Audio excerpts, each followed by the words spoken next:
PT Irawan Jaya Agung bekerja sama dengan radio kesayangan Anda ini mempersembahkan sandiwara radio Tutur Tinular. Selamat mendengarkan.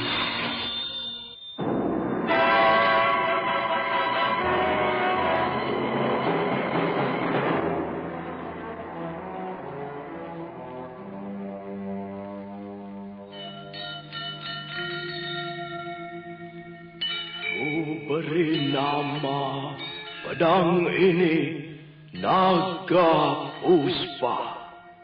Selamatkan dia. Jangan sampai jatuh ke tangan pendekar berwatak jahat.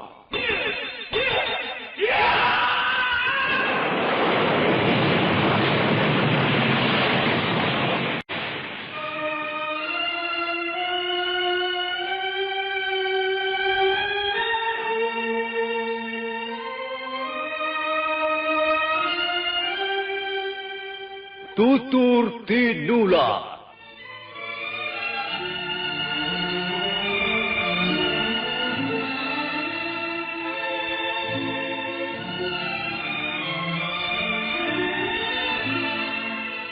Sebuah sandiwara radio serial, produksi Sanggar Cerita dan Teater Sanggar Prativi.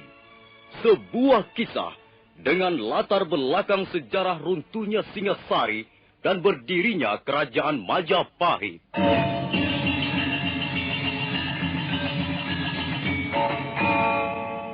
Sandiwara ini didukung oleh pemain-pemain radio yang sudah ternama.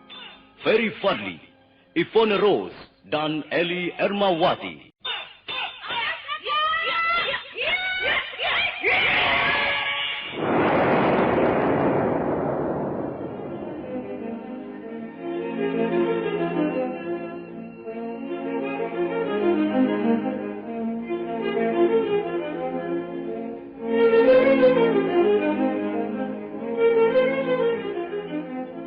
Cerita ini ditulis dan diolah oleh S. Tijab, hiasan musik dan sutradara J. Ispriyonoka.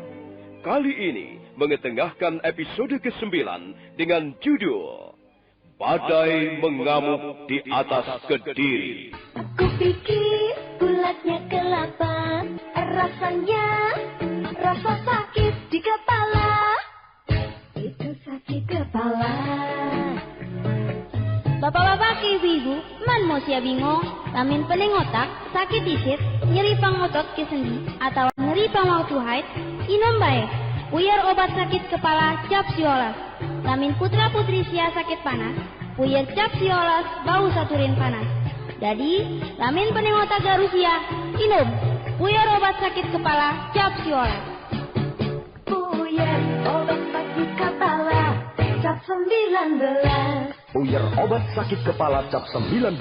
Produksi PT Irawan Jaya Agung Surabaya. Baca aturan pakai. Jika sakit berlanjut, hubungi dokter.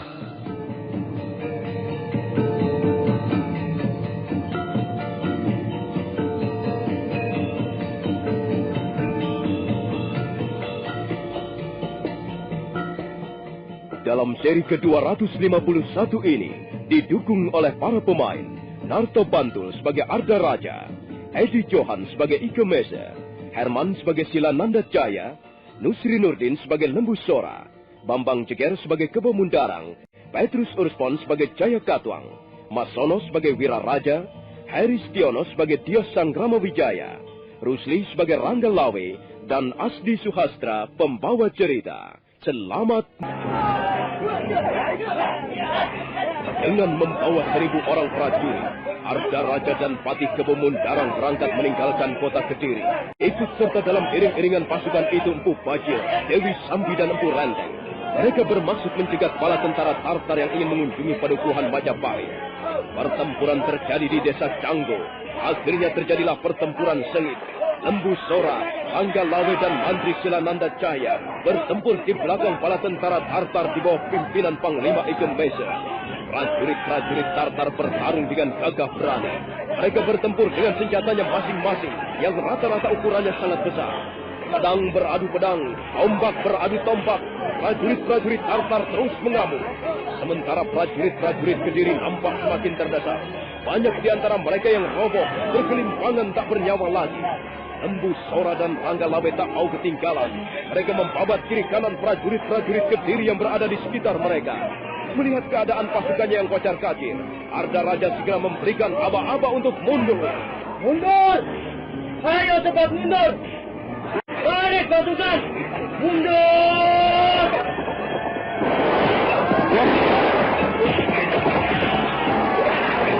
Tuan Panglima, kita jangan terpancing oleh kemenangan yang tidak berarti ini. Prajurit-prajurit Kediri masih cukup banyak jumlahnya. Dan barangkali mereka baru mengadakan penjajakan sampai seberapa jauh kekuatan kita. Iya, benar Tuan Lembu Sora. Mungkin mereka belum mau bertempur secara bersungguh-sungguh. Mungkin mereka baru coba-coba saja. Sebaiknya Tuanku Panglima menuruti anjuran Mantri Silananda Jaya. Majapahit sudah tidak terlalu jauh dari sini, Tuanku Panglima. Iya, kalau begitu, biarlah pasukan ini aku tinggal di sini. Biar aku sendiri yang akan bertemu dengan Tuan Sanggrama Wijaya di Pedukuhan Majapahit. Saya kira Perwira Yungpo dan teman-temannya bisa menjaga mereka di sini. Nah, tuan-tuan, marilah kita berangkat. Setelah menyerahkan tanggung jawab pasukan pada Perwira Yungpo dan perwira-perwira muda yang lainnya, Panglima Ike Mese segera mengikuti Mantri Silananda Jaya berkuda menuju Pedukuhan Majapahit.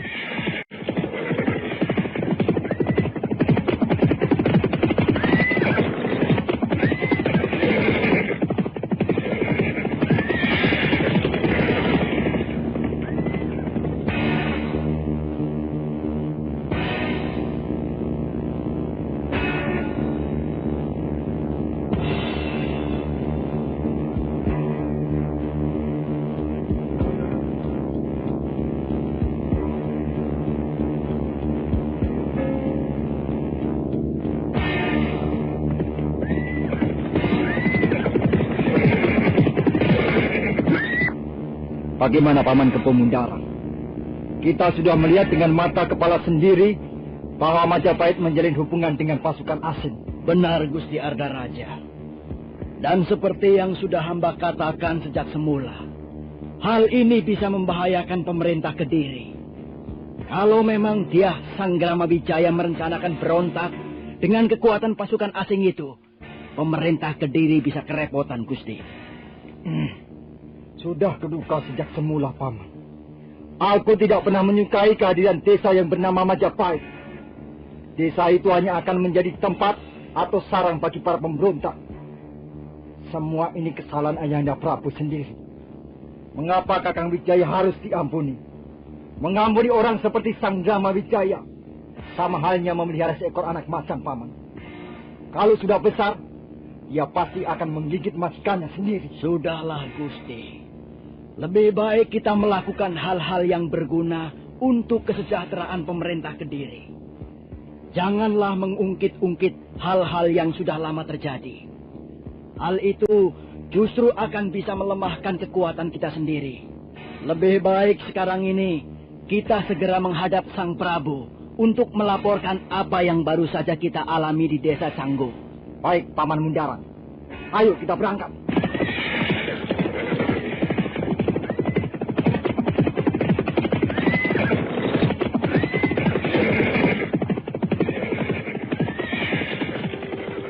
Kupikir bulatnya kelapa, rasanya rasa sakit di kepala. Itu sakit kepala. Bapak-bapak ke ibu-ibu, man mau sia bingung, lamin pening otak, sakit disit, nyeri pangotot ke sendi, atau nyeri pangwaktu haid, inom baik. Puyar obat sakit kepala cap siolas. Lamin putra putri sia sakit panas, puyar cap siolas bau saturin panas. Jadi, lamin pening otak garusia, inom. Puyar obat sakit kepala cap siolas. Puyar obat sakit kepala cap 19. Puyar obat sakit kepala cap 19. Produksi PT Irawan Jaya Agung Surabaya. Bolehkah hamba mengetahui apa rencana Gusti Prabu dengan jumlah pasukan sebanyak itu? Iya. Setelah terkumpul 100.000 orang prajurit, kita akan bergerak ke Majapahit. Ampun Gusti Prabu. hamba kira keputusan itu kurang tepat. Hamba justru khawatir hal itu bisa menjebak diri kita sendiri. Mengapa kita tidak menunggu perkembangan selanjutnya saja? Apa maksudmu, Paman Mundarang? Kita harus menunggu perkembangan. Perkembangan apa lagi? Jelas, Sang Ramawijaya ingin memberontak padaku. Sekarang ini, kita mempunyai dua kewajiban yang sangat penting. Pertama ialah mengusir tentara asing. Dan kedua adalah menghancurkan Majapahit yang dijadikan sarang para pemberontak. Tapi sebenarnya kalau hanya untuk menghukum Dyah Sanggaramawijaya, hamba kira kita tidak perlu membutuhkan jumlah prajurit yang begitu besar. Gusti Prabu harus memikirkan pertahanan kota Kediri sendiri. Hendaknya Gusti Prabu ingat pengalaman yang telah dialami oleh Sang Prabu Kertanegara. Iya. Benar, Paman Mundarang. Terima kasih atas peringatanmu. Kalau begitu, baiklah. Kita akan pusatkan kekuatan di kota Kediri. Dan sementara itu, kita menunggu perkembangan selanjutnya. Hamba kira begitu lebih baik, Ayahanda Prabu. Mendahului menyerang sungguh berat akibatnya. Kalau sampai terjebak, justru kita sendiri yang akan rugi besar. Iya. Kita tutup pembicaraan kita sampai di sini. Dan selanjutnya kalian berdua, kutugaskan untuk menghubungi raja-raja dari negara bawahan. Kalau mereka menolak untuk ikut memperkuat pasukan Kediri, itu tandanya bahwa mereka bersekutu dengan Sang Ramawijaya.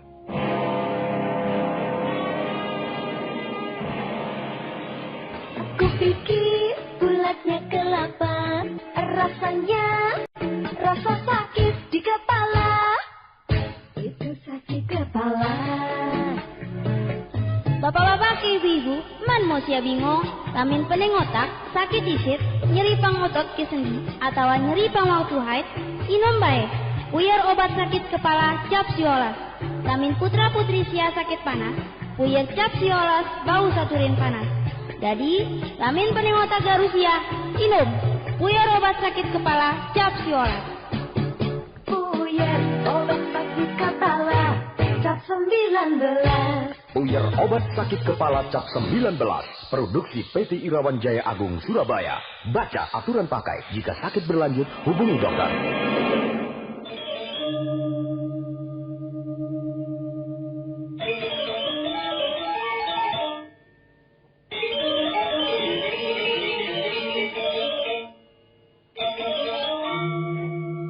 Sementara itu, di Pedukuhan Majapahit, di rumah kediaman Dyah Sanggramawijaya, nampak sibuk.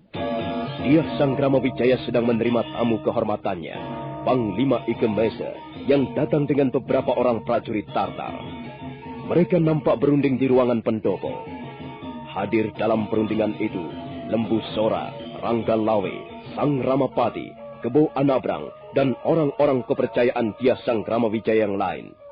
Tampil sebagai pembicara utama adalah Arya Wiraraja, Adipati dari Sumenep. Arya Wiraraja sedang menjelaskan tentang peta ataupun siasat-siasat pertempuran untuk menundukkan kota Kediri. Ada bermacam-macam siasat perang yang pernah saya kenal, Tuan Panglima. Dalam pertempuran, kita kenal siasat penyerangan, pengepungan, pendadakan, pembokongan, ataupun penerobosan.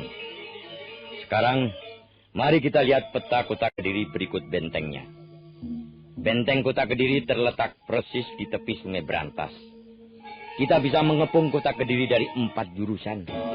Dari arah barat, berarti dari arah sungai.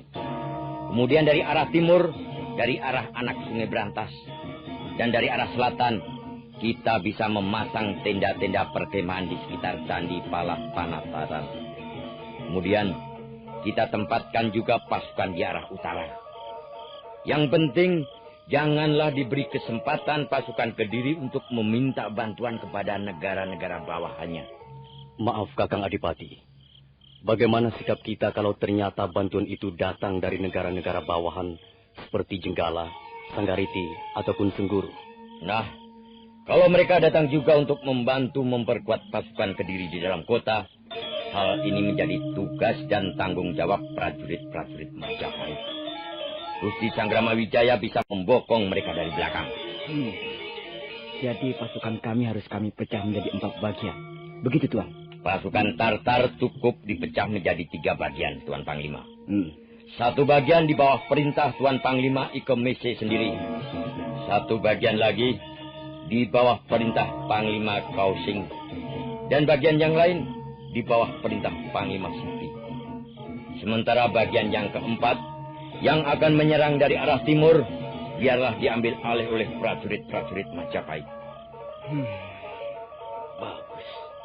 Bagus. Tuan Arya Wiraraja sungguh hebat dalam siasat perang. Saya sangat mengagumi kepandaian Tuan. Tuan Panglima jangan terlalu merendah. Saya pun tahu bahwa Tuan Panglima adalah salah seorang ahli dalam siasat perang di negeri Tuan. Hanya dalam hal ini, barangkali saya lebih menguasai medan. Karena perang yang akan kita rencanakan ini terjadi di negeri kami sendiri. Baiklah. Lalu kapan kira-kira penyerangan itu akan kita mulai, Tuan Wiraraja? Ampun, Gusti. Saya rasa 7 hari lagi setelah kejadian di desa Canggu, kita sudah bisa menyerbu ke kota Daha atau Kediri.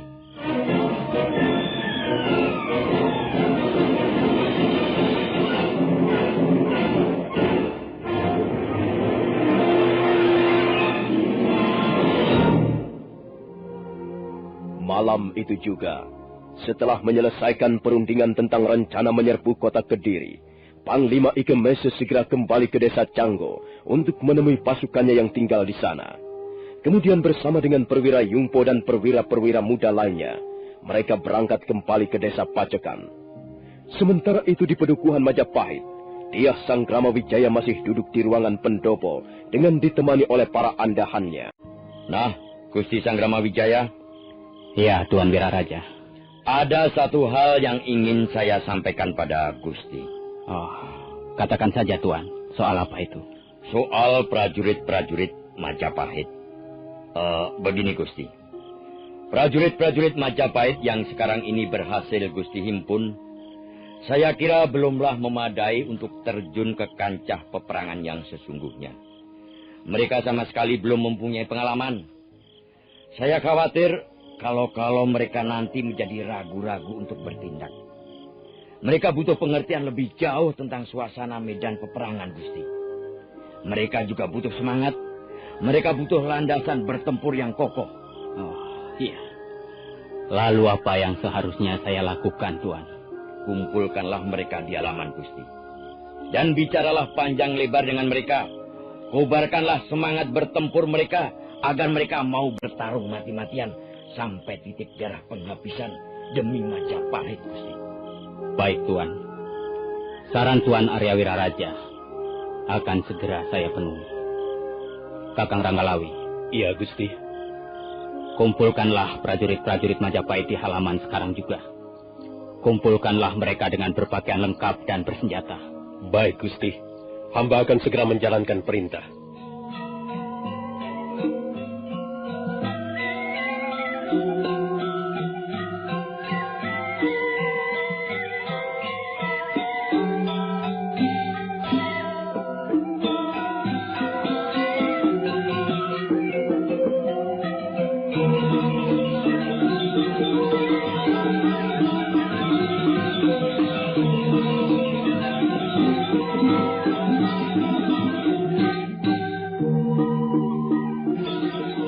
Malam itu juga, Rangga Lawe dengan dibantu Kebo Anabrang, Rekrian Demung dan Gajah Biru, segera mengumpulkan prajurit-prajurit Majapahit di halaman rumah kediaman Dyah Sanggrama Wijaya. Dalam waktu yang tidak terlalu lama, mereka semua sudah terkumpul menjadi satu, kurang lebih berjumlah 1.400 orang.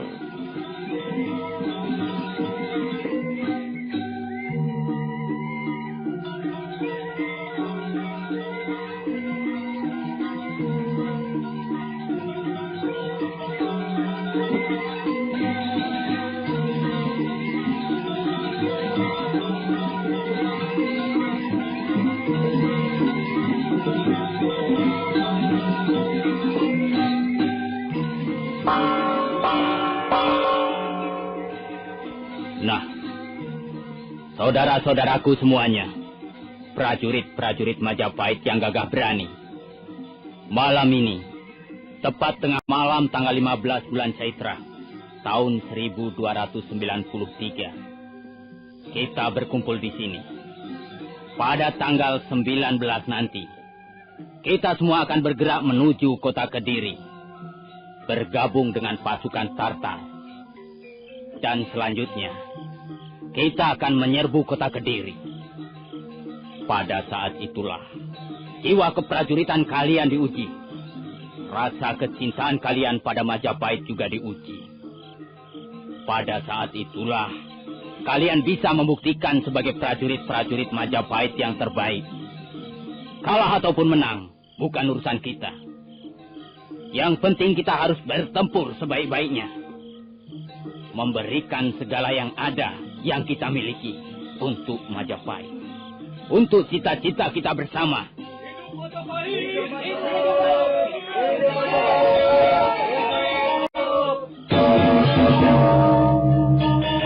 Kupikir bulatnya kelapa, rasanya rasa sakit di kepala. Itu sakit kepala. Bapak-bapak, ibu-ibu, man mau sia bingung, lamin pening otak, sakit disit, nyeri pangotot ke sendi, atau nyeri pangwaktu haid, inom bae, puyer obat sakit kepala cap siolas. Lamin putra-putri sia sakit panas, puyer cap siolas bau saturin panas. Jadi, lamin pening otak garusia, inom, puyer obat sakit kepala cap siolas. Puyer obat sakit kepala cap 19. Puyer obat sakit kepala cap 19. Produksi PT Irawan Jaya Agung Surabaya. Baca aturan pakai. Jika sakit berlanjut, hubungi dokter.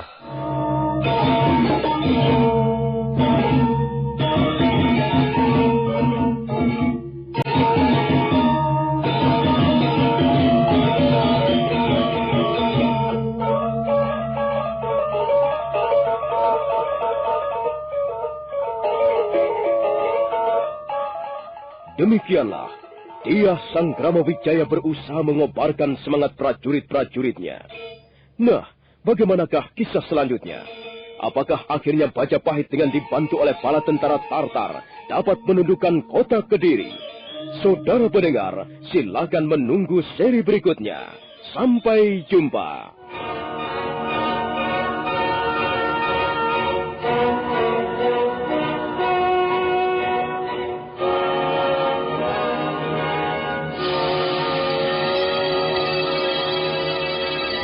Demikian tadi, Anda telah mendengarkan Sandiwara Radio, Tutur Tinular, dipersembahkan oleh PT Irawan Jaya Agung, bekerja sama dengan radio kesayangan Anda. Hei, kalau terasa teng, itu kenapa ya? Kupikir bulatnya kelapa. Nah, kalau terus dipikir, kepala semakin sakit. Rasanya rasa sakit di kepala. Minum saja Puyer cap 19. Bapak-bapak, ibu-ibu, jangan bingung.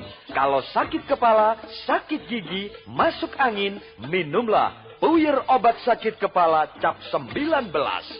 Bila putra-putri Anda sakit panas, obatnya juga Puyer cap 19.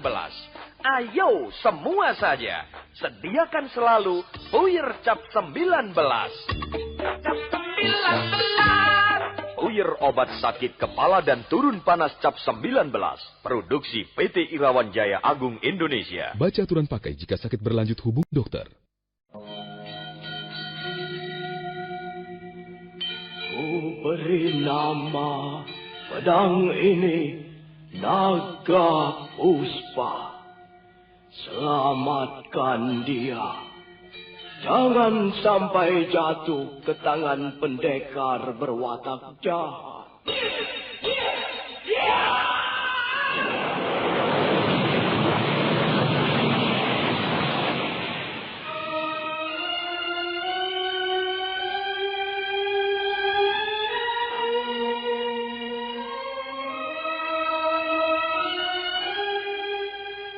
Tutur Tinular.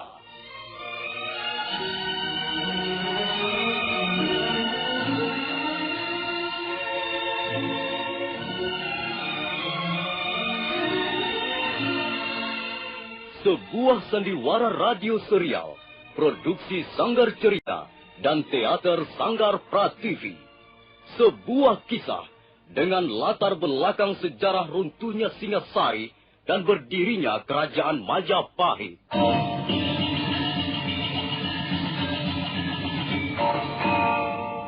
Sandiwara ini didukung oleh pemain-pemain radio yang sudah ternama, Ferry Fadli, Ivone Rose, dan Eli Ermawati.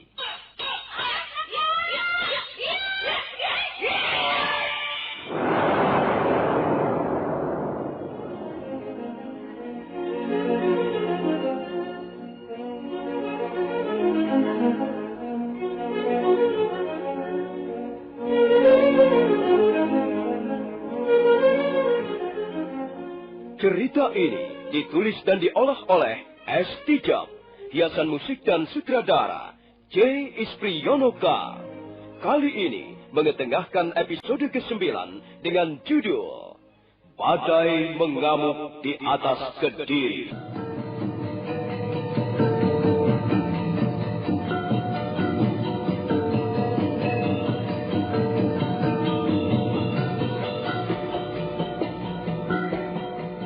Dalam seri ke-252 ini, didukung oleh para pemain, Heri Stiono sebagai Dia Sangkrama Wijaya, Idris Apandi sebagai Ramapati, Nusri Nurdin sebagai Lembu Sora, Rusli sebagai Rangga Lawe, Ferry Fadli sebagai Arya Kamandanu, Ivone Rose sebagai Sakawuni, Edi Johan sebagai Ike Mese, Mas Sono sebagai Arya Wiraraja, Edi Dosa sebagai Sigoro Winotan, Chris Urspon sebagai Jaya Katwang, Ai sebagai Nararia Turubali, dan Asdi Suhastra pembawa cerita. Selamat menikmati.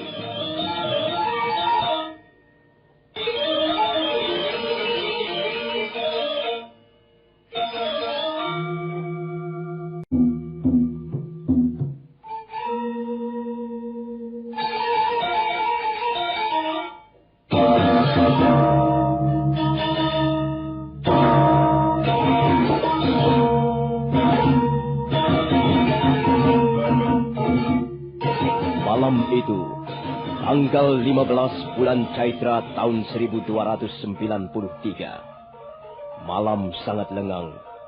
Halaman rumah kediaman Dia Sangkrama Wijaya dipadati dengan prajurit-prajurit Majapahit yang berdiri berjajar dengan rapi.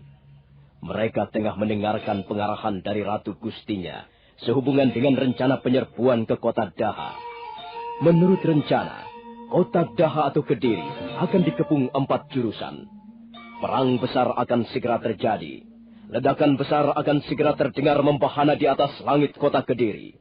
Karena itu, Dia Sangkrama Wijaya merasa perlu mengobarkan semangat prajurit-prajuritnya.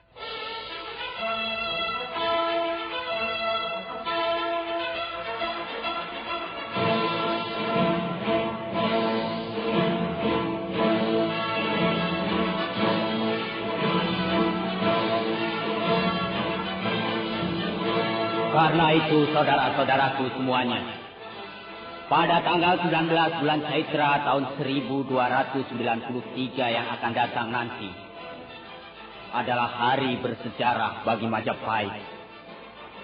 Pada tanggal itulah nanti kalian akan diuji sebagai prajurit-prajurit yang sanggup. Kalian akan diuji sampai sejauh mana kemampuan kalian membela desa yang kalian cintai. Kita semua harus mengorbankan segala-galanya untuk hari itu. Kita semua harus memberikan segala-galanya untuk cita-cita dan perjuangan kita bersama. Mulai malam ini juga, kalian sudah bukan lagi menjadi warga desa biasa. Kalian adalah prajurit-prajurit Majapahit. Kalian akan bertempur melawan musuh. Bukan lagi bertempur melawan hujan dan lumpur sawah sebagai petani. Nah, saudara-saudaraku semuanya, masa depan Majapahit adalah di tangan kita semua.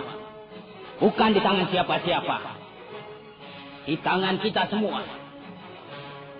Sekarang, marilah kita pekikan teriakan semangat cinta kita kepada pedukuhan Majapahit. Hidup Majapahit! Hidup Majapahit! Hidup Majapahit! Hidup Majapahit! Hidup Majapahit! Caitra tahun 1293. Prajurit-prajurit Majapahit sibuk membenahi dirinya masing-masing. Ada yang mempersiapkan kuda, ada yang mempersiapkan perbekalan makanan, ada yang sedang mengasah mata tombak ataupun pedang, ada yang sedang menghitung jumlah walastra atau anak panah. Semuanya sibuk mempersiapkan keperluan perang melawan kota Daha. Malam harinya, mendadak terdengar derap seekor kuda dipacu menuju ke arah rumah kediaman Dyah Sang Ramawijaya.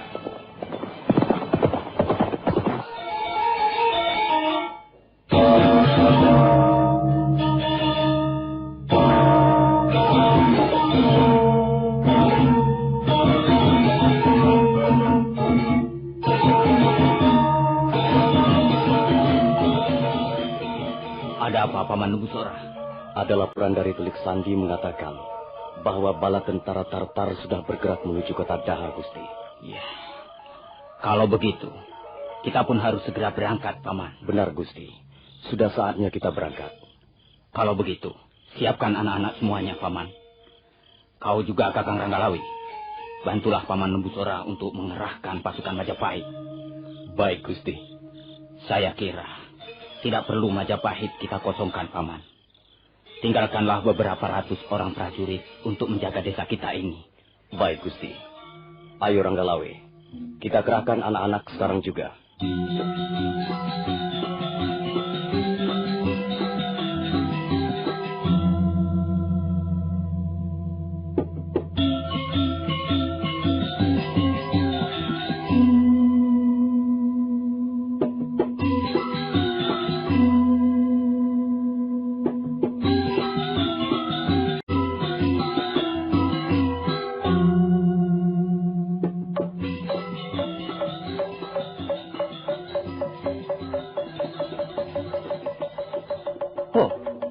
Sakauni? Apa yang kau lakukan di sini, Kamandano? Aku sedang membuat persiapan. Wah, kau terlalu lamban. Semuanya sudah terkumpul di halaman rumah kediaman Gusti Sang Ramawijaya. Ayah juga sudah berada di sana sejak tadi. Ayo cepat, Kamandano. Mengapa kau tidak langsung saja ke rumah kediaman Gusti Sang Ramawijaya, Buni? Aku disuruh Kakang Ranggalawe untuk menjemputmu. Sudahlah, ayo cepat. Aku tunggu di halaman. Arya Kamandanu segera mengenakan pakaian keprajuritan Majapahit. Dan setelah itu dia menuntun kudanya ke halaman menemui Sakawuni. Sebentar kemudian, mereka pun sudah berkuda ke arah rumah kediaman Dyah Sang Ramawijaya. Masing-masing memimpin 300 orang prajurit. Mereka bergerak secara diam-diam, tanpa suara dan tanpa menyalakan obor. Mereka menyusuri jalan-jalan rahasia di sekitar hutan tarik. Kadangkala mereka istirahat sejenak untuk melepaskan lelah, ataupun makan dan minum. Kemudian berjalan lagi. Setelah kurang lebih 2 hari dalam perjalanan, pada tanggal 19 bulan Caitra 1293, pasukan Majapahit bertemu dengan bala tentara Tartar di tepi kota Daha.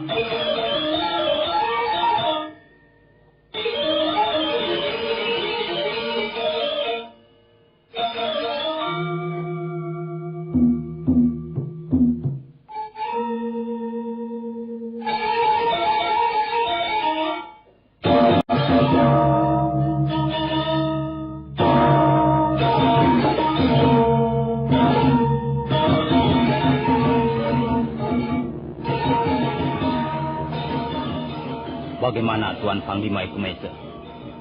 Nampaknya rencana kita berjalan cukup lancar. Benar, Tuan Sang Ramawijaya. Nampaknya rencana kita ini berjalan cukup mulus. Hampir tak ada rintangan di tengah jalan. Bagaimana rencana selanjutnya Tuan Arya Wiraraja? Ya, saya kira kita bisa tetap berjalan di atas rencana semula, Tuan Panglima. Oh ya, bagaimana dengan Tuan Panglima yang lain? Maksud saya, Tuan Panglima Kausing dan Tuan Panglima Siti. Apakah mereka juga sudah berangkat dari desa Pacekan? Sudah, Tuan Wiraraja. Panglima Kausing sudah mengiring 20 perahu cung di tepian sungai Berantas ke arah hulu. Tapi mereka harus menunggu perkembangan selanjutnya untuk ikut bergerak menggempur kota Daha dari tepian sungai.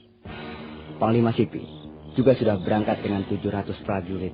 Oh, kalau begitu nampaknya semua sudah beres. Tinggal menunggu saatnya saja untuk menyerang. kapan saat itu Tuan Arya Wiraraja? Menurut laporan Telik Sandi, kota Kediri diperkuat dengan bala tentara yang jumlahnya cukup besar. Karena itu, kita akan rugi jika menyerang dalam keadaan gelap. Lebih baik kita menunggu fajar menyingsing untuk bergerak, Tuan Panglima. Bagaimana dengan peranan pasukan Majapahit, Tuan Wiraraja? Apakah masih tetap sesuai dengan rencana semula? Benar, Gusti. Pasukan Majapahit, karena mereka belum berpengalaman di dalam medan pertempuran, sebaiknya berdiri di garis pertahanan belakang. Tugas mereka hanyalah membokong prajurit-prajurit dari negara-negara bawaan Kediri yang ingin datang memperkuat bala tentara Kediri di dalam kota. Baru saja Arya Wiraraja selesai mengucapkan kalimat-kalimatnya, mendadak Lembu Sora muncul bersama Rangga Lawe.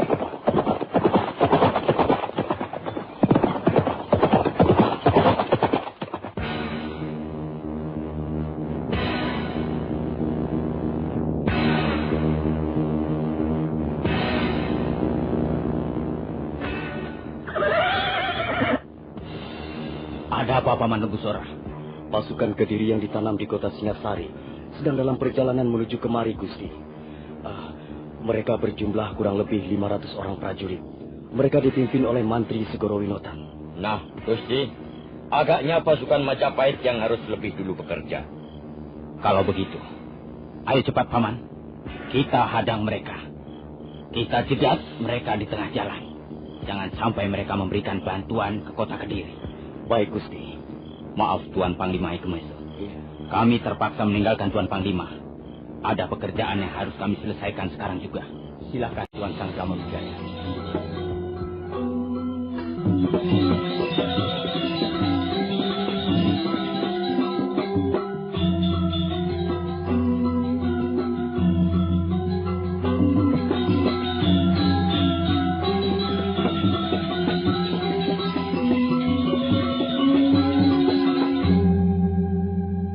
Memang benar apa yang dilaporkan oleh Lembu Sora. Baru saja dia Sanggrama Wijaya membawa pasukannya kurang lebih sejauh 20 pal dari tepi kota Daha. Mendadak mereka melihat iring-iringan pasukan Kediri di bawah pimpinan Mantri Segoro Winotan. Dia Sanggrama Wijaya segera memerintahkan pada Lembu Sora, Rangga Lawe, Rekrian Demung dan Gajah Biru untuk menemui pimpinan pasukan Kediri. Hai, siapa kalian? Ayo minggir.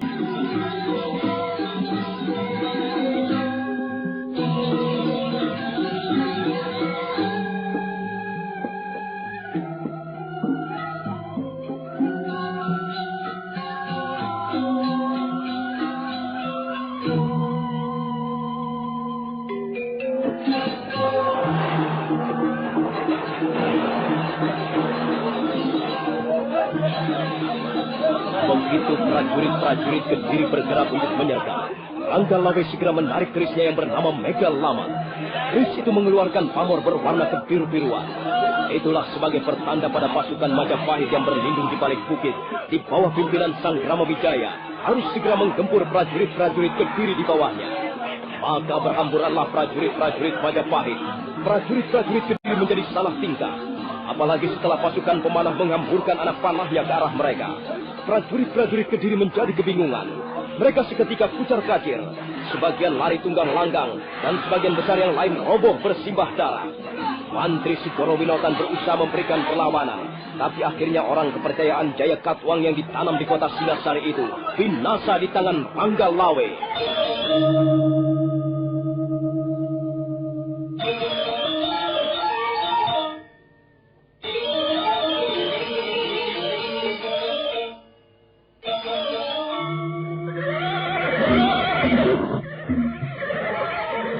Mereka sudah dapat kita selesaikan, Paman Lembu Sora. Benar, Gusti. Berapa orang prajurit kita menjadi korban, Kakang Ranggalawi? 35 orang prajurit terluka parah, Gusti. 20 orang meninggal. Sedangkan 60 orang lagi luka-luka ringan, Gusti. Baiklah. Bagi yang terluka parah, sebaiknya mereka tidak usah meneruskan ikut bertempur. Biarkan mereka merawat luka-lukanya dulu. Sekarang bagaimana rencana kita selanjutnya, Gusti? Kita tidak usah kembali ke tepian kota Daha untuk menemui bala tentara Tartar. Sebaiknya kita berkeliaran di sekitar daerah ini saja. untuk mencegat dan membokong pasukan-pasukan dari negara bawahan yang ingin membantu pemerintah Kediri.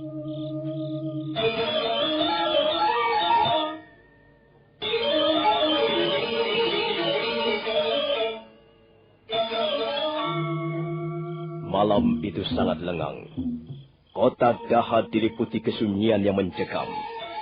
Kabut tipis naik dari permukaan sungai Berantas, kemudian menyelimuti kota Daha dengan udara dingin. Di sepanjang jalan-jalan kota Daha, banyak prajurit-prajurit Kediri berkeliaran ke sana kemari untuk mengadakan perondaan. Mereka sama sekali tidak menyadari bahwa bahaya mengancam tak jauh dari mereka. Prajurit-prajurit jaga nampak terkantuk-kantuk di gardu-gardu penjagaan. Mendadak warna semburat merah nampak di ufuk timur, dan warna itu semakin menyebar di atas pucuk-pucuk pohon hutan tarik. Fajar pun mulai menyingsing. Arya Wiraraja bergegas berjalan menuju tenda perkemahan bala tentara Tartar. Ia melangkah ke arah sebuah tenda yang paling besar. Tapi mendadak, dari dalam tenda muncul Panglima Ike Mese. Arya Wiraraja buru-buru menemui pimpinan pasukan Tartar tersebut. Sudah tiba saatnya, Panglima. Fajar sudah menyingsing. Baiklah, Tuan Wiraraja. Kita akan segera bergerak.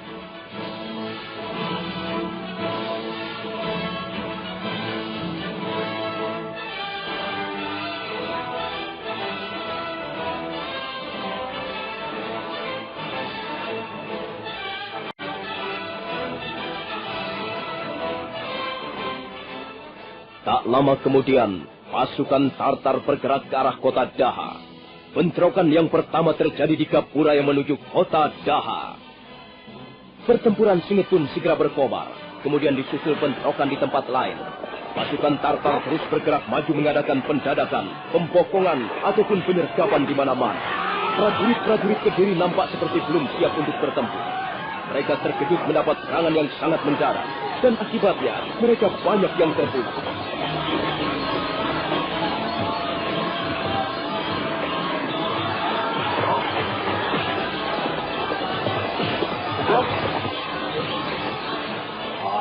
Tidak! Jangan! Jangan ambil kekuasaanku! Jangan robekkan sayung kebesaranku! Jangan patahkan topaku! Pergi kau! Pergi! Pergi kau Sanggrama Wijaya! Oh, jangan! Oh, jangan! Tanda Prabu! Jangan! Tanda Prabu! Jangan! Pergi kau Sanggrama Wijaya!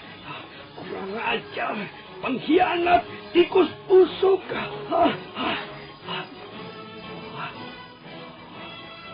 Dinda, Nararya turut balik.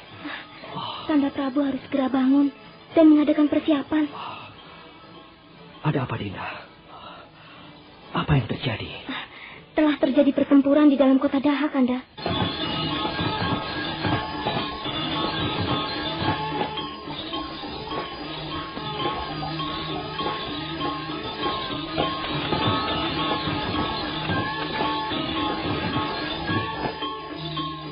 Prabu Jaya Katwang terkejut. Raja Kediri itu segera menggeliat bangun. Bergegas melangkah ke ruang pakaian. Dia segera menggunakan pakaian prajuritan. Nah, saudara pendengar, bagaimanakah kisah selanjutnya? Silakan menunggu seri berikutnya. Sampai jumpa.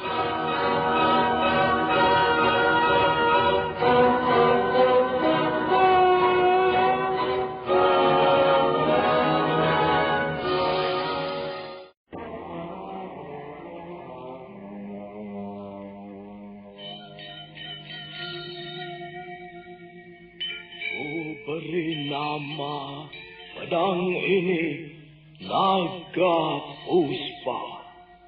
Selamatkan dia. Jangan sampai jatuh ke tangan pendekar berwatak jahat.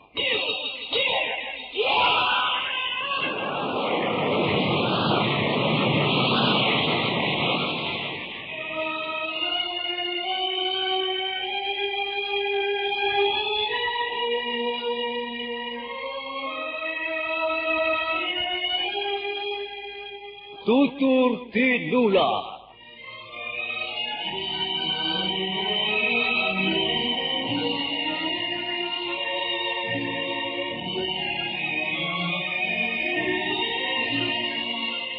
sebuah sandiwara radio serial, produksi Sanggar Cerita dan Teater Sanggar Prativi. Sebuah kisah dengan latar belakang sejarah runtuhnya Singasari dan berdirinya Kerajaan Majapahit.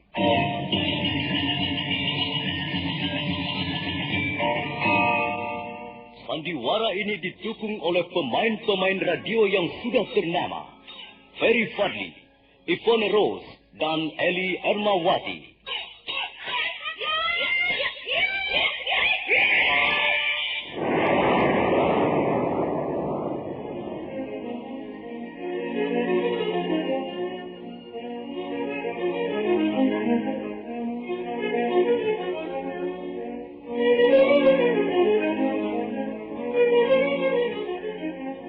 Cerita ini ditulis dan diolah oleh S. Tijab, hiasan musik dan sutradara J. Ispriyonoka. Kali ini mengetengahkan episode ke-9 dengan judul Bagai Mengamuk di Atas Kediri.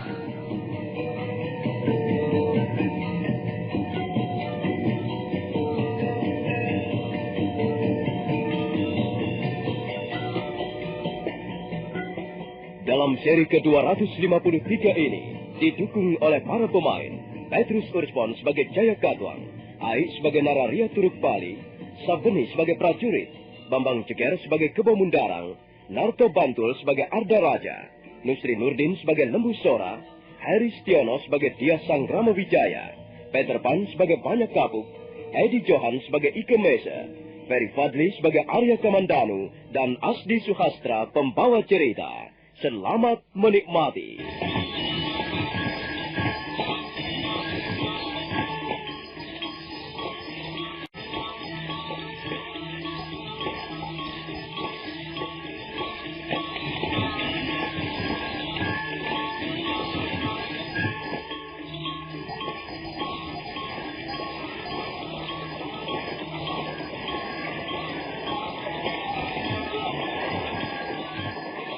Pasukan Tartar telah memasuki kota Kediri. Bentrokan demi bentrokan terjadi. Mayat bergelimpangan di pinggir jalan. Mayat yang sebagian besar adalah prajurit-prajurit Kediri yang terlena dan akibatnya terbunuh oleh musuh. Pasukan Tartar di bawah pimpinan Panglima Ike Mesa terus merangsek ke dalam kota. Di sebuah persimpangan jalan, mereka bertemu dengan pasukan Tartar yang dipimpin oleh Panglima Kausing. Jumlah mereka menjadi 2 kali lipat. Dan mereka terus mendesak prajurit-prajurit Kediri.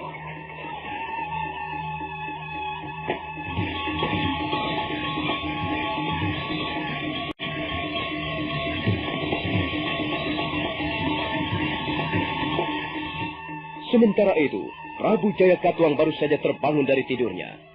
Beliau terkejut begitu Nararia Turuk Bali, istrinya, melaporkan bahwa telah terjadi pertempuran di dalam kota.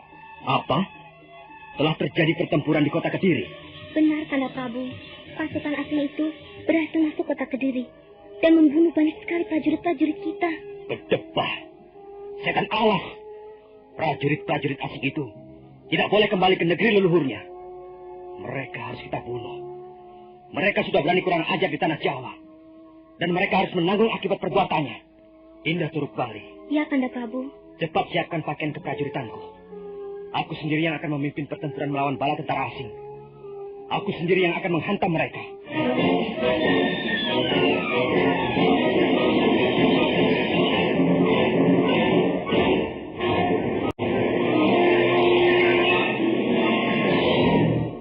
Tak lama kemudian, Prabu Jaya Katwang sudah berganti pakaian. Beliau nampak gagah dalam pakaian keprajuritan. Tombak Sarpasena tergenggam di tangan kanannya. Selesai berpakaian, Prabu Jaya Katwang segera berteriak memanggil prajurit jaga. 2 orang prajurit jaga berlari tergopoh-gopoh menghampiri junjungannya. Ya Gusti Prabu, kumpulkan seluruh pembesar-pembesar istana Kediri. Suruh mereka menunggu aku di ruang Balai Paseban Agung. Tapi Gusti, mereka sudah menunggu di Balai Paseban Agung sejak tadi. Jadi mereka sudah siap siaga. Kalau begitu, ayo cepat, antarkan aku. Mari Gusti, silakan. Sambil terus menggenggam tombak Sarpasena, Prabu Jaya Katwang melangkah ke Balai Paseban Agung.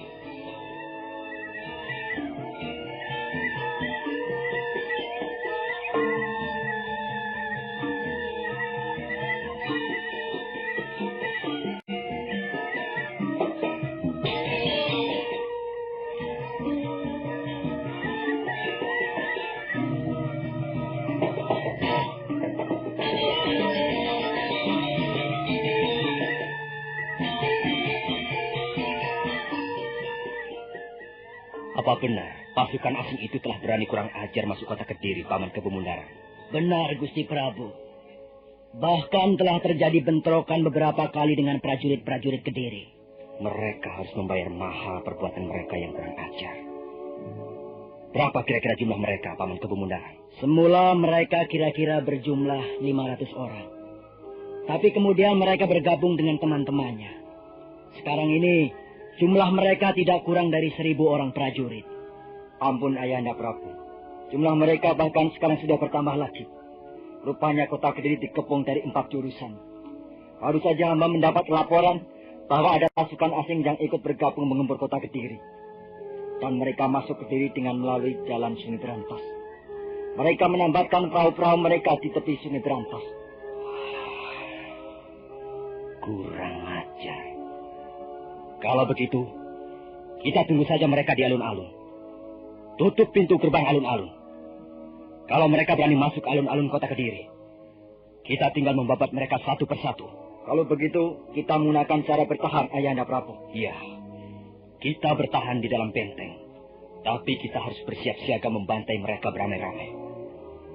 Aku ingin alun-alun kota Kediri menjadi telaga darah. Darah pasukan asing yang tak tahu diri.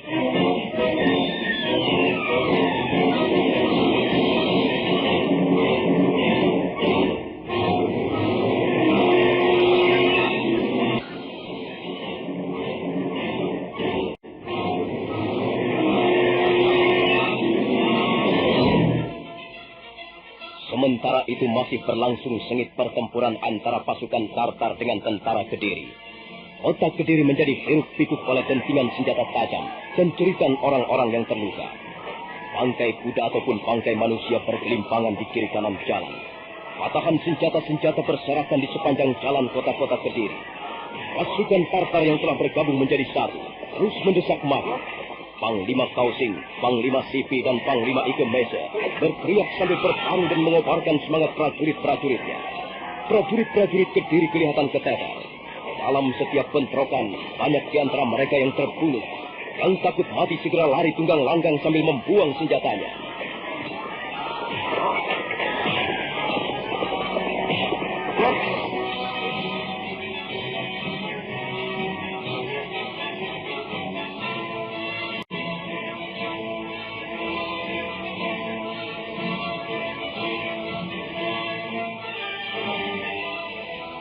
Sementara itu, Diah Sang Ramawijaya dengan pasukan Majapahitnya masih terus berkeliaran di sekitar kota Kediri. Mereka berusaha menghadang prajurit-prajurit dari negeri bawahan yang ingin membantu pemerintah Kediri. Bahkan ada beberapa negeri bawahan yang kemudian bergabung dengan pasukan Majapahit, sehingga bala tentara Majapahit semakin bertambah banyak jumlahnya.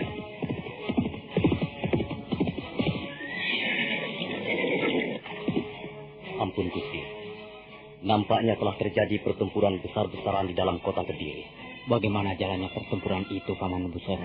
Pasukan Kediri kosar kacir, Gusti. Sementara pasukan Tartar terus mendesak ke alun-alun. Pasukan Tartar telah bergabung menjadi satu, Gusti Prabu. Dan nampaknya mereka akan segera bisa menguasai kota Kediri. Apakah mereka sudah bisa membobol benteng alun-alun Kediri, Paman? Mereka baru akan mencapai alun-alun, Gusti. Mereka sedang menuju perjalanan ke alun-alun. Kalau begitu, sebaiknya kita bantu mereka. Kukira daerah pinggiran kota Kediri cukup aman. Bagaimana pendapatmu, Paman? Sebaiknya memang begitu, Gusti. Hamba kira pasukan dari negeri-negeri bawahan sudah mendengar berita tentang pertempuran ini. Dan mereka pasti akan berpikir 2 kali untuk membantu pasukan Kediri. Barangkali kau mempunyai pendapat lain, Kakang Banyak Abu. Tidak, Gusti. Memang sebaiknya kita membantu pasukan Tartar secepatnya. Kalau begitu, ayolah kita berangkat. Perintahkan agar pasukan Majapahit segera berangkat menuju ke kota Kediri.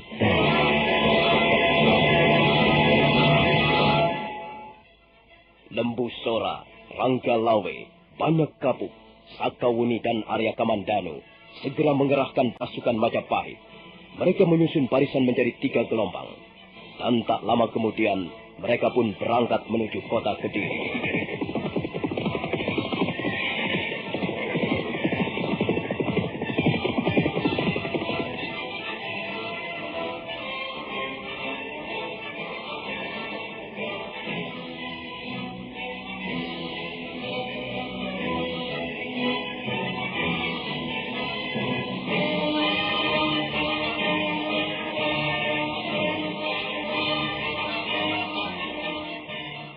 Pasukan Majapahit terus bergerak menuju ke pusat kota Kediri. Di tengah perjalanan, mereka beberapa kali bentrok dengan prajurit-prajurit Kediri yang segera bisa dibereskan. Prajurit-prajurit Kediri yang lain yang sudah merasa ciut dan tidak berani mengadakan perlawanan, segera lari tunggang langgang ke rumah-rumah penduduk. Akhirnya pasukan Majapahit tiba di depan pintu gapura benteng alun-alun Kediri. Dyah Sanggrama Wijaya memberi perintah agar pasukannya berhenti. Kemudian dia melangkah menghampiri Panglima Ike Mese. Nampaknya pasukan Tartar juga tertahan oleh pintu benteng yang tebal. Pintu itu cukup tinggi dan terbuat dari gelondongan kayu-kayu yang besar dan kokoh. Bagaimana Tuan Panglima Ike Mese? Kami tertahan oleh pintu benteng Tuan Sanggrama Wijaya. Kami sudah berusaha menjebolnya, tapi usaha kami tidak membawa hasil. Pintu benteng itu sangat kuat, Tuan. Lalu, di mana Panglima Kausing dan Panglima Sipi? Saya mendengar berita bahwa pasukan Tartar sudah bergabung di kota Kediri. Memang benar, Tuan Sanggrama Wijaya. Kami sudah bergabung menjadi satu untuk menumpas prajurit-prajurit Kediri yang mengadakan perlawanan. Usaha kami sudah berhasil. Tetapi, akhirnya kami tertahan di depan pintu benteng ini. Panglima Kausing dan Panglima Sipi berusaha mencari jalan keluar di tempat lain. Barangkali mereka ingin membobol pintu benteng di bagian belakang. Apakah sudah dicoba membobol dengan kayu gelondongan yang besar? Sudah, Tuan Sanggrama Wijaya. Tapi sudah kami coba 20 orang mendorong kayu gelondong yang besar untuk merobohkan pintu benteng. Tapi prajurit-prajurit Kediri yang berada di atas menghujaninya dengan anak panah. Akibatnya mereka semua terbunuh. Iya. Kalau begitu, harus dicari cara yang lain yang tidak banyak menimbulkan korban. Ketika Dyah Sanggrama Wijaya dan Panglima Ike Mese sedang berbincang-bincang untuk mengatasi kesulitan membobol benteng, Arya Kamandanu perlahan-lahan mendekati mereka. Ampun, Gusti. Nampaknya kita mendapat kesulitan dengan benteng alun-alun Kediri. Benar, Kamandanu. Benteng itu sangat kokoh. Pasukan Tartar sudah berusaha untuk menjebolnya, tapi tidak membawa hasil sedikit pun. Barangkali cara yang paling baik ialah menunggu malam tiba, Tuan Sanggrama Wijaya. Setelah malam nanti, biarlah pasukan Tartar menjebol benteng itu dengan kayu-kayu gelondong yang besar. Prajurit-prajurit Kediri pasti tidak akan bebas lagi untuk menghujani panah. Ampun, Gusti. Perkenankan hamba mencobanya, Gusti. Kau jangan terlalu berani, Arya Kamandanu. Lebih baik kita memang bersabar diri. Kita tunggu saja malam tiba nanti. Hamba ingin mencobanya, Gusti. Siapa tahu hamba berhasil. Jangan, Kamandanu. Sebab begitu kau melangkah 12 tindak dari tempat ini, anak panah prajurit-prajurit Kediri segera akan berhamburan ke tubuhmu. Dan apa yang bisa kau lakukan dengan seorang diri untuk menjebol benteng yang kokoh itu? Kalau Gusti Sanggrama Wijaya percaya pada hamba, hamba akan berusaha sekuat tenaga untuk menjebol benteng itu. Mudah-mudahan saja hamba berhasil, sehingga kita tidak perlu menunggu malam tiba. Kasihan prajurit-prajurit kalau harus menunggu, Gusti. Baiklah kalau begitu.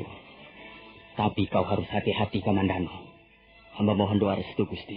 Iya, hamba akan segera melaksanakannya.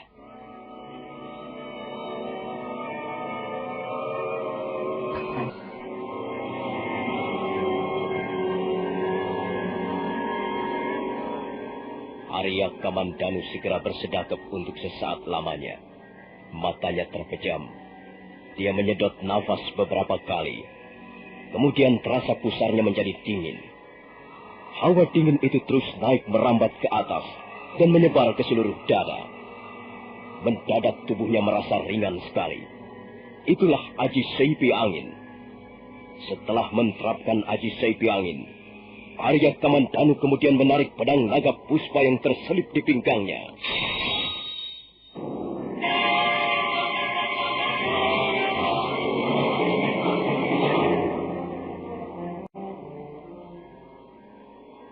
Arya Kamandanu berdiri tegak bagaikan sepotong tongkat kayu hutan yang berumur ratusan tahun.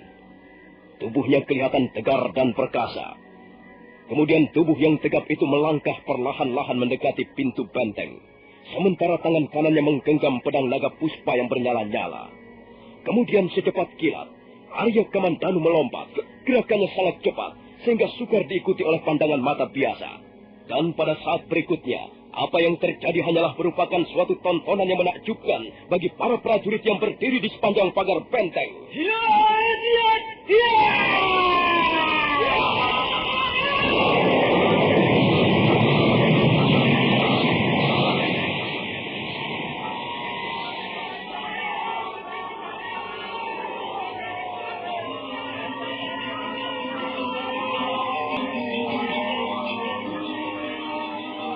Prajurit-prajurit yang berada di dalam benteng terkejut sekali. Mereka sama sekali tidak menduga pintu benteng dapat bobol sekaligus dari luar. Tapi mereka hanya sebentar merasa heran, karena kemudian mereka harus mempertahankan diri dari serangan bala tentara Tartar dan pasukan Majapahit. Terjadilah pertarungan sengit di tengah alun-alun Kediri. Bala tentara Tartar mengamuk bagaikan orang-orang kesetanan. Demikian juga pasukan Majapahit di bawah pimpinan Dyah Sang Ramawijaya yang sangat mereka kagumi, bertarung dengan gagah berani. Walaupun jumlahnya lebih banyak, tapi prajurit-prajurit Kediri sepertinya sudah kehilangan angin. Hati mereka nampaknya sudah menjadi ciut menghadapi musuh. Akibatnya, mereka pun banyak yang terbunuh. Mayat bergelimpangan dan bertumpuk-tumpuk di sekitar alun-alun. Tapi pasukan Majapahit dan bala tentara Tartar tidak memberi ampun. Siapa yang tidak melarikan diri dan siapa yang terus berusaha mengadakan perlawanan, pasti terbunuh. Kita menyingkir ke lorong-lorong istana. Kita menunggu perkembangan seluruhnya, ayahanda. Di mana Paman Mundarang? Tadi Abang lihat Paman Kepu Mundarang sedang berhadapan dengan Sora di samping kiri alun-alun, ayahanda.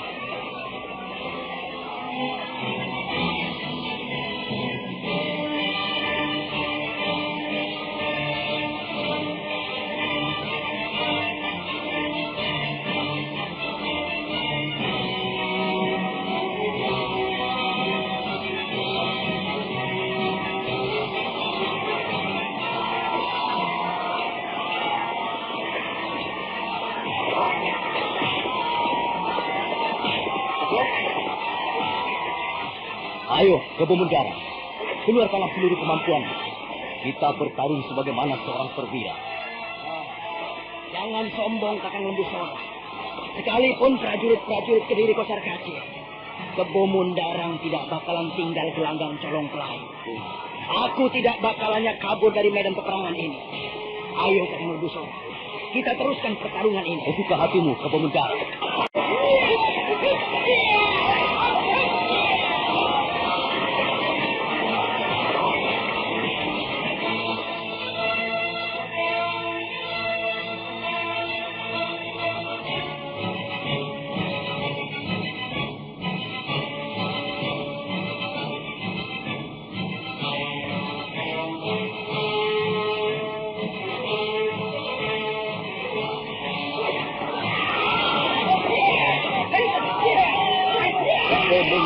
Terus berusaha menyerang Lembu Sora dengan pedangnya yang berukuran pendek tapi besar.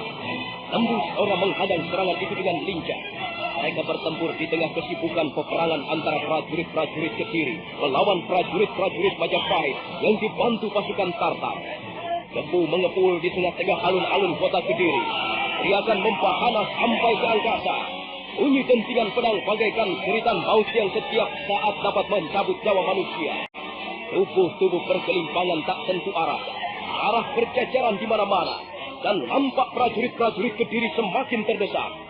Jumlah korban mereka semakin banyak. Kepu Mundarang menjadi sangat kesal. Tapi diam-diam dia merasa gentar juga. Hal itulah yang membuat dirinya menjadi lengah. Suatu ketika, Lembu Sora dapat berkelit menghindari tebasan mata pedang musuhnya. Dan pada saat berikutnya, dia membalas menebas pundak Kepu Mundarang. Kepu Mundarang mengeluh sebentar, tapi kemudian Lembu Sora mempapatkan pedangnya untuk kedua kalinya. Dan sekarang yang menjadi sasaran adalah lambung kanan. Ya!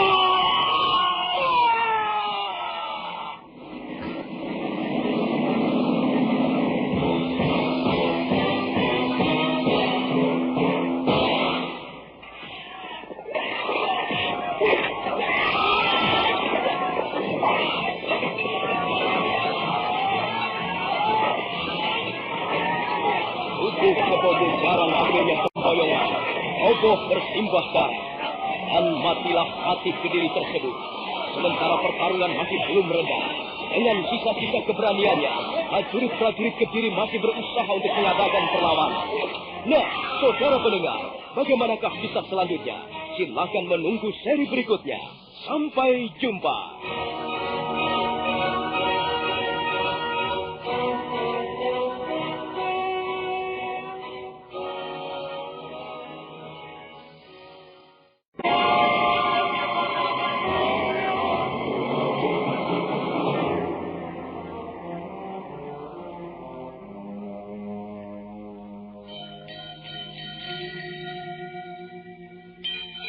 Beri nama pedang ini Naga Puspa. Selamatkan dia. Jangan sampai jatuh ke tangan pendekar berwatak jahat.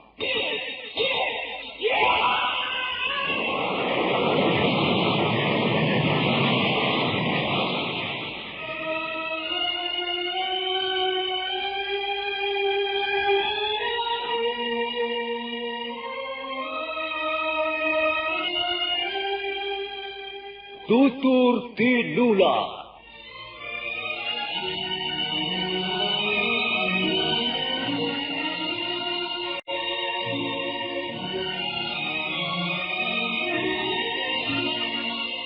Sebuah sandiwara radio serial, produksi Sanggar Cerita dan Teater Sanggar Prativi.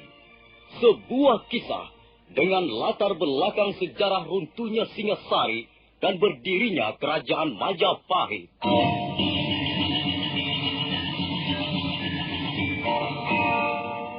Sandiwara ini didukung oleh pemain-pemain radio yang sudah ternama.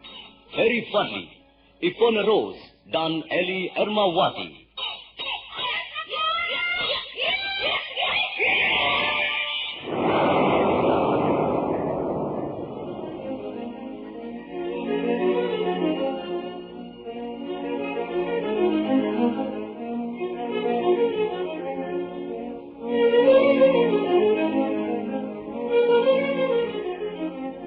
Cerita ini ditulis dan diolah oleh S. Tijab, hiasan musik dan sutradara C. Ispriyonoka. Kali ini mengetengahkan episode ke-9 dengan judul Badai Mengamuk di Atas Kediri.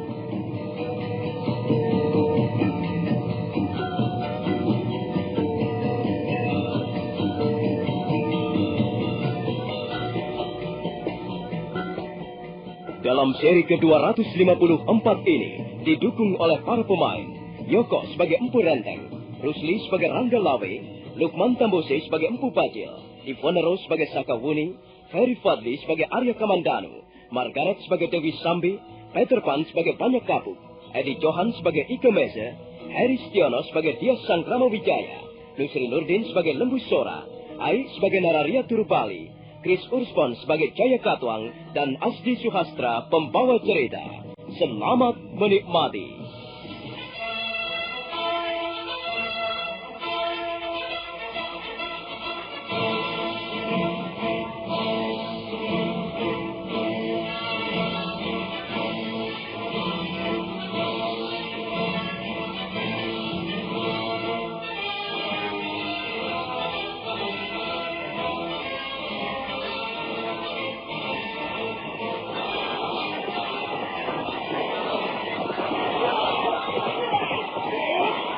Pertempuran sengit masih terus berlangsung di alun-alun Kediri. Patih Kebumundarang binasa di tangan Lembu Sora. Tubuhnya tersungkur jatuh bersimbah darah. Sementara itu Arya Kamandanu sibuk bertarung melayani Empu Bajil, sedangkan Sakawuni melayani Dewi Sambi. Di tempat lain, Rangga Lawe bertarung melawan Empu Renteng. Empu Renteng yang mempunyai aji kebal belabak pengantolan merasa di atas angin ketika berhadapan dengan Rangga Lawe. Beberapa kali pukulan Rangga Lawe bersarang di tubuhnya, tapi Empu Renteng sama sekali tidak bergeming. Ayo Rangga Lawe, kau terkenal sebagai salah seorang senopati agung pada zaman pemerintahan Singasari. Sekarang kita mendapat kesempatan untuk bertatap muka. Ayo, keluarkanlah seluruh kesaktianmu. Inilah Empu Renteng, pendekar dari Gunung Berdiri. Jangan sombong, Empu Renteng.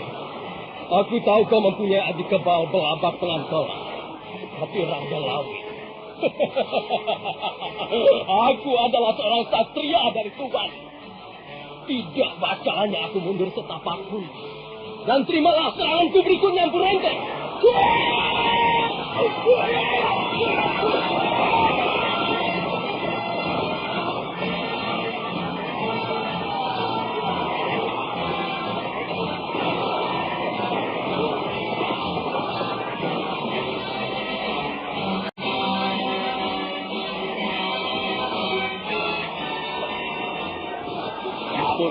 memang benar-benar seorang pendekar yang tangguh. Tubuhnya yang jangkung sama sekali tidak membuatnya menjadi kurang lincah.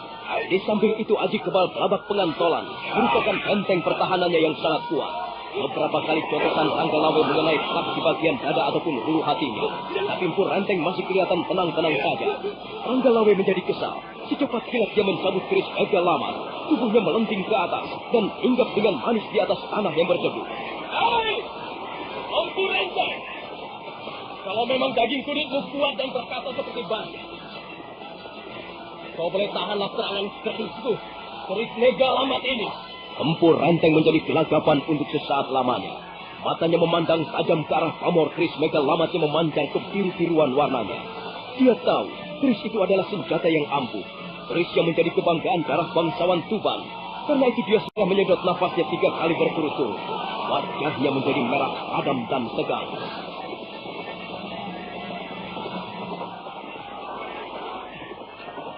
Ayo, Ranggalawe, coba. Aku ingin mencicipi kerismu yang bernama Mega Lamat itu. Kalau Mega Lamat sampai tidak dapat melukai tubuhmu, Ranggalawe akan berhenti menjadi prajurit. Kau terimalah, Empu Renteng. Selesai mengucapkan kata-katanya yang berapi-api, Ranggalawe menyerbu ke arah Empu Renteng. 2 kali tebasannya luput. Empu Renteng berhasil menangkis dengan bagus. Tapi pada kesempatan yang ketiga kalinya, Empu Renteng terlambat untuk menarik kakinya mundur. Pada saat itulah ujung keris Mega Lamat menghunjam ke bagian dadanya. Empu Renteng sangat terkejut. Dia segera meraba dadanya yang berlumuran darah. Dadanya terbuka sedalam setengah jengkal. Empu Renteng segera mundur beberapa tindak. Pada saat berikutnya, ketika Ranggalawe bermaksud untuk mengulangi serangannya, Empu Bajil dan Dewi Sambi menyambar tubuh Empu Renteng, kemudian menaikkannya ke atas punggung kuda.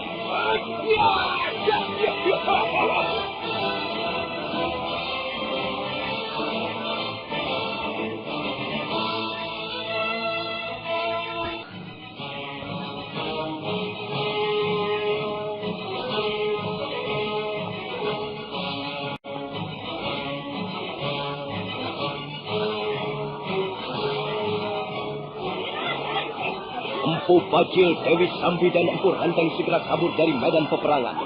Kuda-kuda yang mereka tunggangi melompati runtuhan tembok benteng. Dan sebentar kemudian mereka pun sudah lenyap. Banyak Kapuk melihat ketiga orang musuh besarnya melarikan diri, segera mengambil kuda dan mengajak beberapa orang prajurit untuk mengejarnya. Pertempuran sengit masih terus berlangsung. Arya Kamandanu yang tiba-tiba ditinggal pergi oleh Empu Bajil segera menghambur ke arah prajurit-prajurit yang sedang bertempur. Dengan pedang naga puspanya, dia mengamuk bagaikan banteng terluka. Maka pedang itu berkilat-kilat menyambar ke kiri ataupun ke kanan. Tubuh prajurit-prajurit Kediri berkelimpangan, bahkan ada yang terbelah menjadi 2 bagian. Pada saat itulah Sakawuni berlari-lari menemuinya. Celaka, Kamandanu. Celaka. Ada apa, Sakawuni? Ayah mengejar ketiga pendekar itu, Kamandanu. Ayah bersama kurang lebih 50 orang prajurit Kediri mengejar Dewi Sambi, Empu Bajil, dan Empu Renteng yang melarikan diri. Ayo kita susul mereka, Kamandanu. Ayo cepat. Kemana mereka pergi? Ke sana, ke arah barat. Ayo cepat, Kamandanu. Aku sangat mengkhawatirkan keadaan ayah. Empu Bajil dan Dewi Sambi itu di samping 2 orang pendekar sakti. Mereka juga licik sekali. Di mana Gusti Sanggrama Wijaya?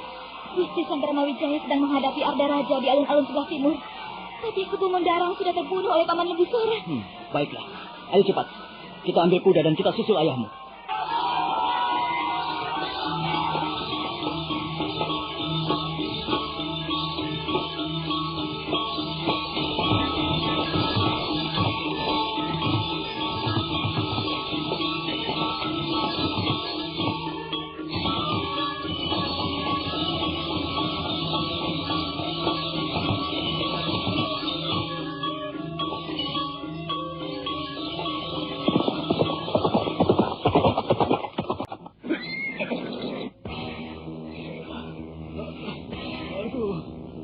Bagaimana luka-lukamu, Adi Renteng? Apakah kau masih bisa bertahan? Senjata Ranggalawe benar-benar dahsyat, Kakang Bajil. Aku sudah mengerahkan seluruh ajib belapak pengantolan. Tapi keris Megalamat benar-benar ampuh. Ujungnya tajam luar biasa. Seperti paruh Raja Wali Kendaraan para dewa. Dan lukaku terasa panas sekali. Rupanya keris Megalamat itu juga dipupuhi racun yang sangat dahsyat, Kakang. Di dalam lukaku seperti ada bara api yang bernyala-nyala. Aduh. Kalau begitu, kau harus segera mencari seorang tabib, Kakang Renteng. Iya Dewi Sambi. Kalau racun ini tidak segera dikeluarkan dari tubuhku, aku pasti mati. Aku tidak tahan lagi. Nah, sekarang begini saja, Adi Renteng. Iya. Kau bawalah kuda ini. Kau selamatkan dirimu. Sementara kalau ada yang mengejar kita, biarlah aku dan Sambi yang akan menghadapi mereka. Lihat, Kakang Bajil. Rupanya memang ada yang mengejar kita. Cepat, Adi Renteng. Kau pakailah kuda ini. Selamatkan dirimu. Biarlah kami yang akan menghadapi mereka. Baiklah, Kakang Bajil. Aku memang harus beristirahat pada beberapa hari untuk memulihkan tenagaku. Ya, sambil mencari seorang tabib yang bisa mengeluarkan racun dari dalam tubuhku ini. Dengan tubuh bergoyang-goyang di atas punggung kudanya, Empu Renteng segera meninggalkan Dewi Sambi dan Empu Bajil. Dia terus berkuda melewati daerah berbukit-bukit. Dan sebentar kemudian, kudanya lenyap di balik sebuah tikungan bukit padas. Tak lama kemudian, datanglah banyak tabuk dengan kurang lebih 50 orang prajurit Majapahit.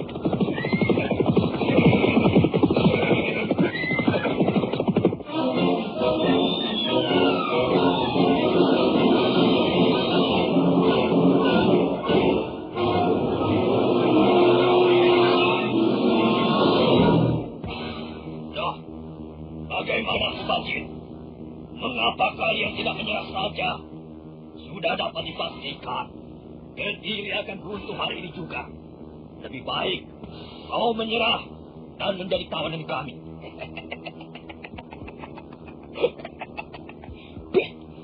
Banyak kapuk, Jaya Katuang boleh menyerah.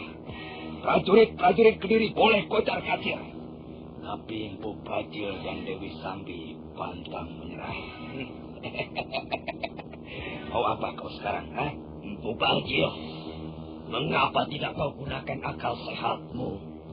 Tidak ada gunanya kalian berdua mengadakan perlawanan. Banyak kapuk. Kalau kalian semua ingin menangkap kami, kalian harus mau bekerja keras.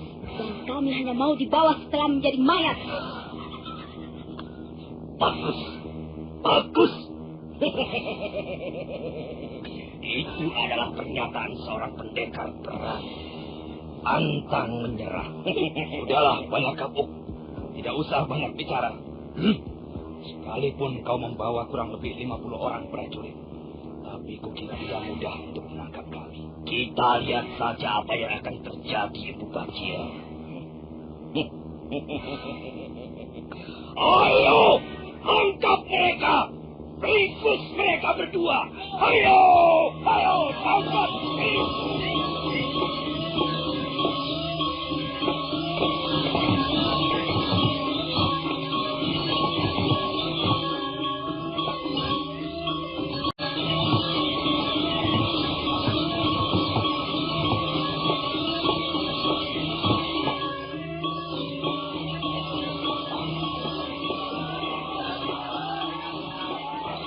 Agaknya sudah bisa dipastikan kita akan memenangkan pertarungan ini, Tuan Sanggrama Wijaya. Benar, Tuan Panglima Ikumesu. Ya, prajurit-prajurit Kediri sudah banyak yang terbunuh. Dan sisanya lari tunggang langgang. Tinggal beberapa puluh orang prajurit yang masih berusaha mempertahankan diri. Panglima Sipi dan Panglima Kausi akan segera membereskan mereka semuanya. Bagaimana Paman Nebusor? Kita harus menyudahi pertarungan ini. Oh iya, aku tidak melihat Kakang Banyak Kapuk. Kakang Banyak Kapuk mengejar Empu Bajil dan Dewi Sambi, Gusti. Sementara Arya Kamandanu dan Sekawuni menyusul ayahnya. Sekarang kita adakan pembagian tugas Paman Nebusora. Ya, Gusti. Kami semua siap menjalankan tugas perintah Gusti. Aku tahu. Arda Raja melahirkan diri dengan dikawal lebih kurang 20 orang prajurit. Biar akulah yang akan mengejar dan membereskan anak Jaya Katuang itu. Sementara Paman Nebusora, Ranggalawi, dan yang lain kutugaskan untuk masuk ke dalam istana. Maksud Gusti, kami yang harus menghadapi Sang Prabu Jaya Katuang. Benar, Paman. Katakanlah apa yang telah terjadi di alun-alun Kediri. Kalau Sang Prabu tidak dapat menerima kenyataan ini, terserah Paman Nebusora bagaimana cara mengatasinya. Baik, Gusti. Hamba akan segera menjalankan perintah. Ayo, Ranggalawe. Kau Reken Demung, Gajah Biru, mari ikut aku.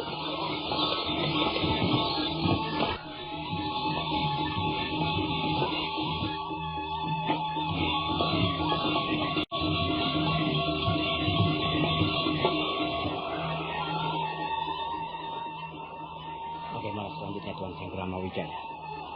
Keadaan di alun-alun Istana Kediri saya serahkan kepada Panglima Ikmese, Panglima Kausing, dan Panglima Sihpi. Terserah, Tuan, bagaimana cara mengendalikan keamanan di sini. Sementara, saya akan mengejar salah seorang pelarian yang mempunyai peranan penting di dalam pertempuran kali ini. Dia masih sanak kerabat saya sendiri, Tuan. Dia itulah yang keladi kerusuhan ini. Itu adalah urusan pribadi Tuan dengan keluarga Tuan. Kami tidak mau ikut campur. Kami sudah cukup membantu. Nah, Panglima Ikmese, saya akan pergi dulu. Silakan, Tuan Sanggrama Wijaya. Dia Sanggrama Wijaya segera memanggil Nambi, Sang Ramapati, dan mengumpulkan beberapa puluh orang prajurit Majapahit.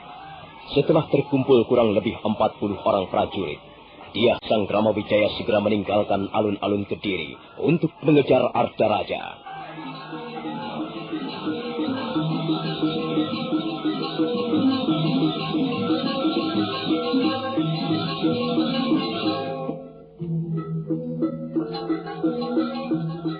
Sementara itu di dalam istana Kediri, di ruang peraduan raja, Sang Prabu Jaya Katuang tengah berlutut di depan jenazah istrinya, Nararya Turukbali.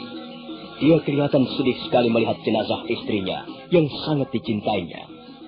Nararya Turukbali baru saja membunuh dirinya dengan sebuah patrem atau keris kecil.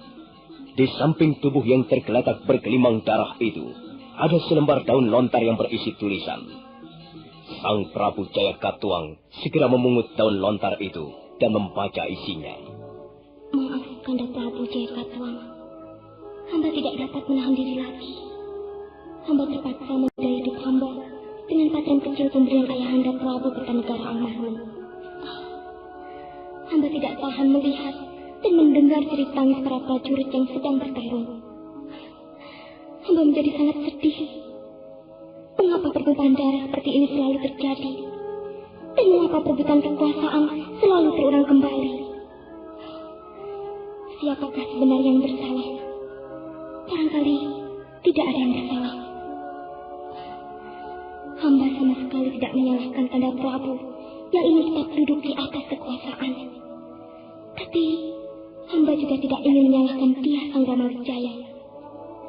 Putra dia Hembutal itu juga merasa berhak atas kekuasaan yang diwariskan para leluhurnya terdahulu.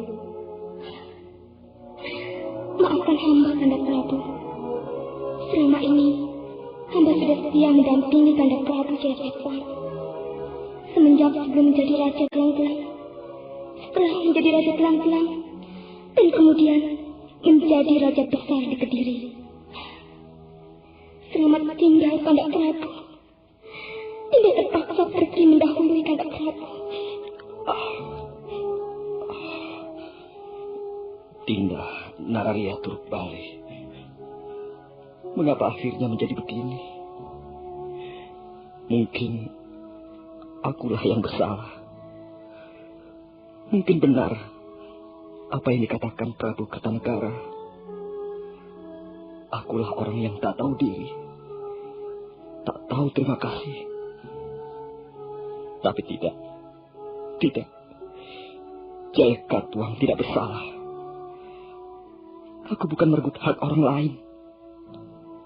Aku Aku merebut hakku sendiri. Aku adalah keturunan Raja-Raja Panjalu. Aku keturunan Prabu Jayasabha, Prabu Kertajaya. Aku akan merasa berdosa besar kalau membiarkan Panjalu direbut oleh raja lain. Semua ini gara-gara Sang Ramawijaya, anak dia Lembuta itu, cucu Narasingamurti itu. Benar-benar laknat. Dia telah menyalahgunakan kepercayaanku. Dan Arya Wiraraja alias Banyak Wide itulah rupanya yang menjadi piang keladinya.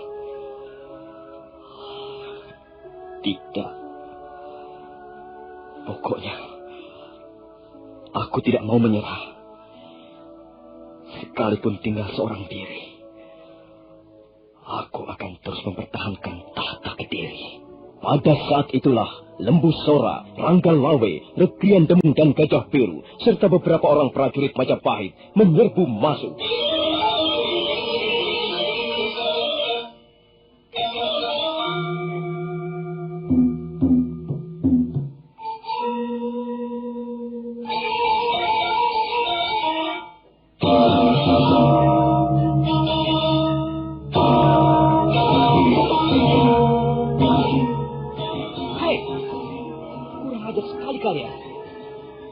Dan kau Gajah Biru, dan kalian prajurit-prajurit Majapahit semuanya, lakukanlah apa yang sudah diperintahkan kepada kalian.